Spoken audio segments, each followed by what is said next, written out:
Alright guys, so you've got a Buick Rendezvous, any model year, any model itself, CX, CXL, CXL Ultra, and you're getting some problem with the heaters. You know, the little knobs, this happens quite often on these actually, it's got 0, 1, 2, 3, 4, 5. Very common, you turn it to 3 and it stops working at all. Sometimes you'll turn it to 5 and that turns it off, but 0 is actually working like 1. Sometimes they work all wonky and weird. The dials that control like the vents or the lower vents or the froster or anything, that doesn't always work. So what do? How do we fix this? Well, come with me over here. What a lot of people do, because this happens on a lot of GM cars over the years, especially starting in the 90s to now. So a lot of people tend to head right over here. Now, sorry for this stuff. I'll explain all this stuff in a second. But they head over here, and we head underneath. Now, when you're under here, that's where the blow motor is. And there's a resistor under there. So a lot of people go in and try and change that right away. That's very common because that happens on a lot of these cars. But on this car, it is a pain to get to, because especially one of the bolts near the top is really hard. Some people take out the glove box to get to it. You don't really need to, but then you have to kind of fiddle. You may need an elbow or something to get to it. So what do? You got to put that work in. But that's not always the issue on these cars. Actually, quite a lot of times, has nothing to do with the resistor at all on these ones. You got to kind of come over here.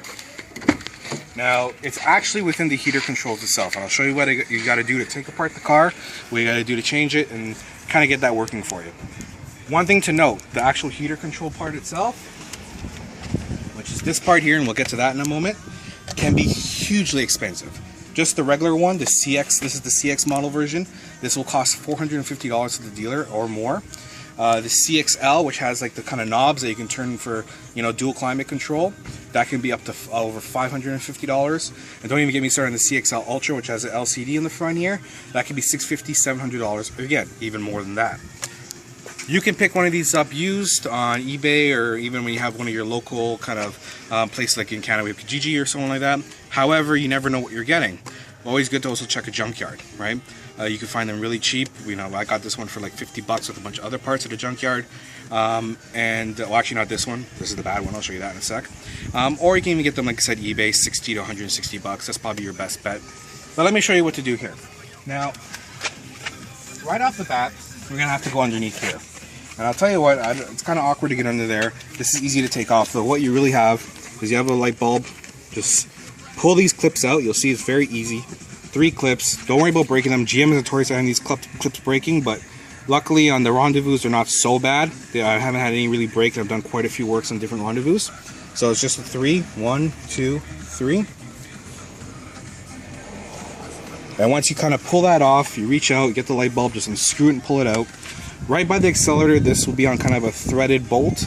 There's also a nut that sometimes go on there, but they come off very commonly on the Rendezvous. So you may not even look and not even see the nut there anymore, but there was one at one time. So once you pull that off, then you've got to go over here. So now when you go under here, you'll see, that's where I pulled everything off. And you'll see there's a couple holes there. There's going to be some screws. I've already pulled them out, obviously. Once you do that, once you take all that out, then you just take off the 2 screws, grab right underneath, grab it firm, give it a good pull, and they'll just clip right out. Easy stuff, right? Again, same type of clips. They don't break very often. They can, but they don't. So again, don't be afraid if it sounds like it gives a little of a torque or makes a loud noise. Perfectly fine. Now, what do you do for in here? You got to take this whole piece off. And unfortunately, whereas some GM cars, this part comes off separately, not on these ones. This, although it looks like it, it's actually one entire piece. And taking this whole thing off is easy, but getting around here is a little awkward. I'm going to show you guys what to do. So first thing, the easiest way is once you pull this off, just kind of put your hand under here and give it a bit of a tug. Like all these guys, that's how it's come off. In case, by the way, that's where normally for the other cars, there's that driver information center is option on the CXL and CXL Ultra. There's going to be a plug here you have to pull off, but if you have a CX model, you won't have to worry about that. Anyways, back to this. You just go in, and you see, you pull right off. And you pull everything. You just work your way around. Pull as you go. Now, here's where it gets awkward. So now I've loosened it, but it's stuck. So you put the key in, turn it to the ACC, don't turn the car on. Make sure you drop the steering wheel all the way down. Put that all the way into like the first gear, into gear 1, down there. Now it gets a little awkward right here. Now when you pull this out, you're gonna see it just comes right off. As it gets around here, sometimes this part here interferes with this and it's awkward. You just gotta kind of work it. It's soft plastic, don't worry about it, don't break it, but just give it a little bit of a tug and out you go. That's it. I'm just gonna throw that in the back. Now to your heater controls itself. So when you have it here, again, when you first look at the car, it's kind of awkward looking. It's like, oh my gosh, what do I got to do? Surprisingly, really easy. Once you've taken this off here, you just got to remove that bolt, that bolt. That's it. So I'm going to show you guys how to do that. Again, you're going to grab the drill. Make sure you loosen it.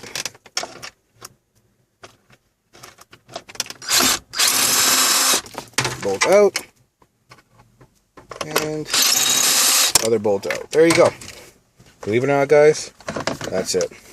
So once you pull that out, you have two plugs. You just pop that plug off with a notch here, and on this one here on the reverse side, I'm going to pull that out there. Now once you pull that out, it's going to look like this. Now that's a new one. That one I just pulled out there is the one I got from the junkyard. This is the original factory one that I had. So I'm going to show you guys what I looked for, what you guys should look for. Now, when you pull out the plug in the back, as you can see, I've cut this here. You pull this off. Many times, there's never any issue with this at all, so you don't really got to worry. Problem is within here. So again, with this car we had at first, the 3 wasn't working at all. Eventually, the 5 would turn off, and the 0 would actually work as 1, and then that was 2, 3, 4, 5. And then it got all weird. Every one of them will be turned on all at once. Everything was just starting to go. Also, again, a comment on these, some of these buttons stop working. This won't control, like you'll turn this. Now, side note, if you're turning this, and this doesn't work, so if you're turning like to different vents and it doesn't change, that could be a problem within this plug itself. This plug controls that, or it could be something with inside. So take a look at that first. This is primarily controlled with this here, and I'll show you. Now, taking this off, a little bit of a pain, so just bear with me. You just got to push it down kind of hard. You may want to use a flathead screwdriver, but you know, once you kind of pull it off, there you go, and you'll see what the inside looks like. So first, let me show you the plug actually. Now you'll see here, of course, one of the little kind of connectors there was completely burned out. I mean, completely melted. There should be 7 in total. One of them is empty, and that was just completely melted, as you can see. To kind of correlate it to this unit here, you'll see that when I pull this off to kind of look at it initially, this pin just came right out. Like it was actually attached in that plug I just showed you. So it came right out, melted right out completely. If you look really closely there, you see how there's a kind of a hole. I don't know if you guys can make that out in the lighting. See it there?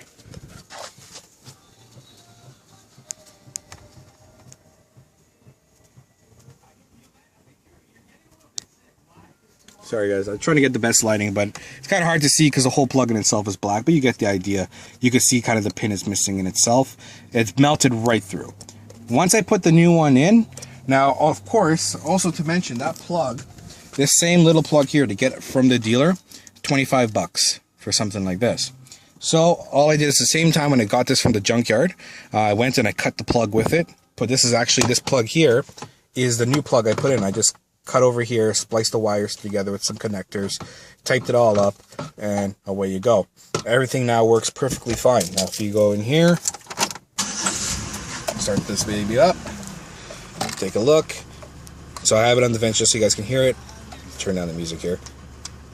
You can hear it just kick up a little bit more, a little bit more, and max. Everything works now. Everything works perfectly fine. You can hear the different vents change. Don't know how well that's going through in the video, but you get the idea, of course, right? And that's it, guys. Put everything back together is the exact reverse. Put this back in. Put your 2 screws in, same thing. Make sure the car is off. You want to make sure the car is off. I know it seems kind of trivial or whatever, but once you have to put this in 1 and you actually let your foot off the brake, where are you going to go? Forward. So you want to make sure. It seems simple, but I'm stressing that. You want to make sure the car is off, put it into 1, take that panel, put it back in. Connector, don't forget if you got a CXL or CXL Ultra, connect in that little plug for the driver information center. Push everything back together, put your screws in. That's it. Away you go. you got any questions or anything else on Buick Rendezvous or any cars for that matter, let me know. Just let me know in the comments below. I hope this video helped you guys out. Don't forget, although not really a car site, make sure to check out the MediaPurchaseGuide.com. We got reviews and all sorts of stuff on there. Different products for games, movies, computers, cell phones, accessories, whatever floats your boat. Make sure to check that out too. Other than that, guys, hit me up for anything else, and I'll catch you guys another time. Take care.